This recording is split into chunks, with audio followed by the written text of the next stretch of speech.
বেশ কিছু প্রসঙ্গ ছুঁয়ে গেলেন যেগুলো এই সময় আমাদের অনেকের মনে ঘুরপাক খায়।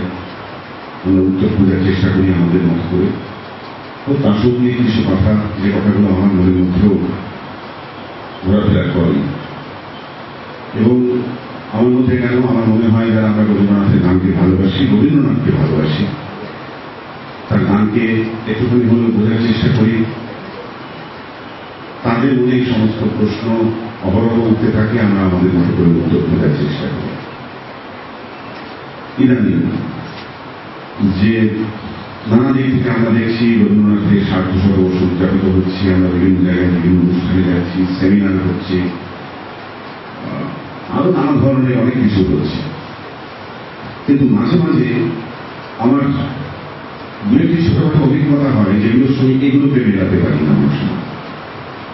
সেই রকমই দু একটা অভিজ্ঞতা কথা কর্তাদের সঙ্গে শেয়ার করতে করতে গাড়িতে আসছিলাম। কলকাতায় একটি খুব নাম করা যে প্রতিষ্ঠান আছে, তারা ছোটদের নিয়ে কাজ করবে।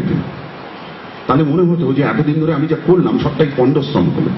আমি তো ভালোবাসাটা, মানে ভাষার প্রতি কারোর ভালোবাসাই জাগাতে পারলাম না। সেই জন্য একটা সেই রকম জায়গায় আমরা হয়তো এসে দাঁড়াচ্ছি, রাস্তাঘাটে চলতে ফিরতে প্ল্যাকার্ডে হোর্ডিং এ যা বাংলা বানান চোখে পড়ছে, তাতে মাঝে মাঝে হৃৎকম্প উপস্থিত হয়। তাহলে গন্ডগোলটা কোথায়? তালব্যস্ব মূর্ধন্যস্ব দন্তেশ্বর ছাড়খার, একদম দন্তেন্ন মূর্ধন্য ছাড়খার। তাহলে তো কিছুদিন পরে আমি যদি গীতবিতান খুলে বলি যে ওই গানটা গাও, তার মানেটা কি সেই তো বলতে পারবে না। তাহলে কি আমি কিছু না বুঝে গিয়ে যাবো রবীন্দ্রনাথের গান? আমি ভাষাটাকে কি অনুসরণ করব না? আমি ভাষাটাকে শিখবো না? এবং রবীন্দ্রনাথের গান গাইতে গিয়ে আমি রবীন্দ্রনাথের অন্য রচনাগুলোর দিকে কিছু নজর দেব না? আমি তার প্রবন্ধ পড়বো না? আমি তার নাটক পড়বো না? আমি তার কবিতা পড়বো না? সেই জন্য আমার মনে হয় যে এইরকম যখন এত সুন্দর দুদিন ব্যাপী এত উদ্যোগ নেওয়া হচ্ছে, তার সঙ্গে সঙ্গে এমন কিছু হোক যাতে আমরা আমাদের ভাষাটাকে আরেকটু ভালোভাবে বুঝতে পারি, চিনতে পারি, ভালোবাসতে পারি। তাহলে রবীন্দ্রনাথের গান আমাদের কাছে আরো অনেক বেশি সুন্দর হয়ে ধরা দেবে। গিয়ে পৌঁছেছি। কবি তখন থাকেন ছোট একটি নতুন বাড়িতে। পরে বাড়ির নাম হয় প্রান্তিক। শুধু দুখানা ছোট ঘর। খাওয়ার পরে আমাকে বললেন, তুমি এখানেই থাকবে। লেখবার টেবিল সরিয়ে আমার শোবার জায়গা হল। পাশেই কবির ঘর, মাঝে একটা দরজা, পর্দা টাঙানো। মন বড় পীড়িত ছিল, তাই গান করছিল। ভোরের দিকে মন আকাশের মতোই প্রসন্ন হয়ে গেল। রবীন্দ্র জীবনীকার প্রভাত কুমার মুখোপাধ্যায়ের মন্তব্য, কনিষ্ঠা কন্যা মীরা দেবীর বিবাহ বিচ্ছেদ অনিবার্য হয়ে ওঠায় কবির মন তখন বড় অশান্ত ছিল। অন্ধজনে দেহ আলো, মৃত জনে দেহ প্রাণ। প্রেম সলিল ধারে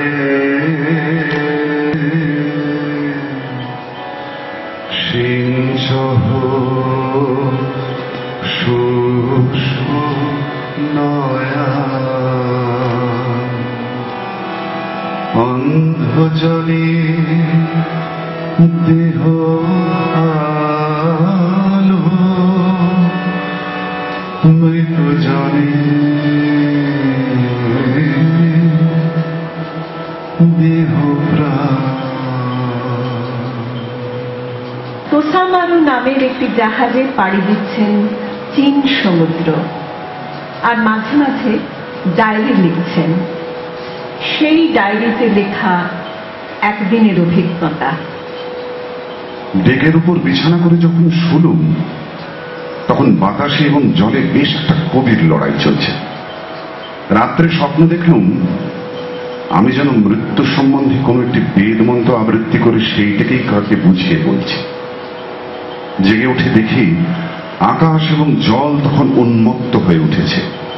সমুদ্র চামুন্ডার মতো ফেনার জিভ মেলে প্রচন্ড অট্টহাস্যের নৃত্য করছে। আকাশের দিকে তাকিয়ে দেখি মেঘগুলো মরিয়া হয়ে উঠেছে, জানাও যেন শোনা যায় না। বিদ্যুৎ আমাদের জাহাজের চারদিকে তার তলোয়ার খেলিয়ে বেড়াতে লাগলো, তার পিছনে পিছনে। কিন্তু দুর্যোগের সঙ্গে কবির লড়াইয়ে এই মর্তবাসীকেই হার মানতে হলো। আমি অত দম পাবো কোথায়? আর আমার কবিত্বের বাতিক যতই প্রবল হোক না কেন, বায়ু বলে আকাশের সঙ্গে পেরে উঠবো কেন? মৃত্যুর মুখোমুখি দাঁড়িয়ে ঈশ্বরের রুদ্ররূপ প্রত্যক্ষ করতে করতে সেদিন যে নতুন গানটি তিনি রচনা করেছিলেন সেটি হল ভুবন জোড়া আসনখানি। হৃদয় মাঝে আমার হৃদয় মাঝে বিছাওয়ানি ভুবন জোড়া আসনখানি। হৃদয় মাঝে আমার হৃদয় মাঝে বিছাওয়ানি ভুবন জোড়া আসনখানি। রাতের তারা দিনের রবি আধার আলোর সকল ছুষিত করো অন্তর তর হে। অন্তর মম বিকশিত করো অন্তর তর হে। নির্মল করো উজ্জ্বল করো উজ্জ্বল করো সুন্দর করো হে। নির্মল আসবে কবে যদি যদি আমার পরে তাহার মনে বসন্তের এই মালা সমীরণে জোছারাতে সবাই গেছে বলে আজ বসন্তের এই মালা সমীরণে। তুমি আমার মধ্যে দেখা দিয়েছে দিন রাত্রি মরবার কথা এবং মরবার ইচ্ছা আমাকে আর বাচ্চা ঘুম নাই এবং হাস্যকর। এই অবস্থা থেকে রবীন্দ্রনাথ বেরিয়ে এলেন কিভাবে? নিজের সঙ্গে নিজে কথা বলেছেন গানে গানে। অবিরল ধারায় উৎসারিত হয়েছে গান, ফিরে আনার চেষ্টা তিনি করেছেন তখনই। আগুনের পরশনি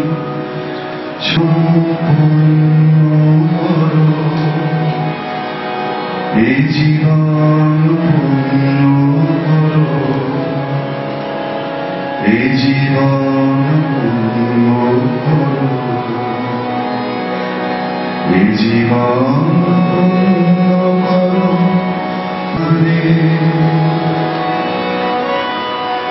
আমারে দেহ তুলে ধরো তোমার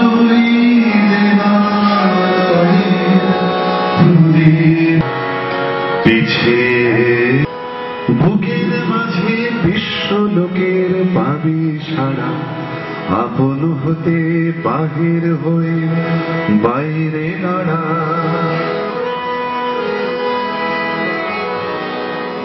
আপন হতে বাহির হয়ে বাইরে লড়া। বুকের মাঝে বিশ্বলোকের পাবি সারা আপন হতে বাহির হয়ে বাইরে দাঁড়া। এই যে বিপুল ঢেউ লেগেছে তোর মাঝে উঠুক নেচে নেচে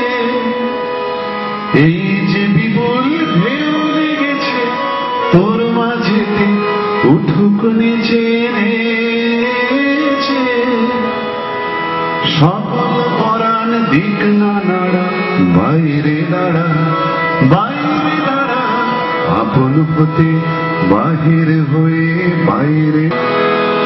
যেখানেতে অনাথ ছুটি মেলে শেখা তোর ডানা দুটি দুটি, যেখানেতে অনাথ ছুটি মেলে শেখা তোর ডানা দুটি দুটি, সবার মাঝে পালি ছাড়া, বাইরে দাঁড়া, বাইরে দাঁড়া, আপন হতে বাহির হয়ে বাইরে দাঁড়া। বুকের মাঝে বিশ্ব লোকের পাবি সারা, আপন হতে বাহির হয়ে বাইরে দাঁড়া। সেই জন্য আর এত বেশি গান মানুষের কানের সংখ্যা তো বাড়েনি। আমরা দুটো কান দিয়ে শুনতাম, দুটো কান আর আমাদের মস্তিষ্ক এবং আমাদের মন যা গান নিতে পারে, মানে রিটেন্ড হতে পারে। আপনাকে আমি শোনাতে পারি 1000টা গান, কিন্তু মনে থাকবে আপনার কটা। যে অবসর থাকলে মানুষ এগুলো চর্চা করতে পারে, সিরিয়াসলি শুনতে পারে, শিখতে পারে, জানতে পারে, সেই অবসরই তো আমাদের জীবন থেকে কমে যাচ্ছে।